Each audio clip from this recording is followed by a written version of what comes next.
মানুষের বিশেষ একটা বৈশিষ্ট্য হচ্ছে তারা যে যার অবস্থান থেকে অন্যকে মূল্যায়ন করার চেষ্টা করে। ধরুন আপনি সকাল থেকে সন্ধ্যা অবধি কিংবা গভীর রাত পর্যন্ত কোনো একটা কোম্পানির কাজ করছেন।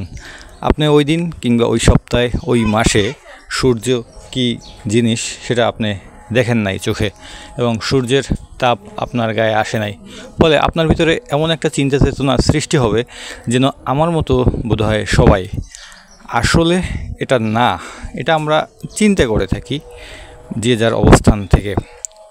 তবে মানুষ যখন ফেসবুকে আসে এবং বিভিন্ন পেশার মানুষের ভিডিও দেখে এবং প্রকৃতির সৌন্দর্য দেখতে পায়, তখন তিনি নিজেকে আবার নিজের অবস্থান থেকে ফিরে আসে। তখন সে ভাবে যে আসলে আমার অবস্থান, আমার চিন্তা সব সময় ঠিক নয়। আসলে আমার থেকে বাহিরের একটা জগৎ আছে যেখানে আমি যেতে পারি, উন্মুক্তভাবে নিঃশ্বাস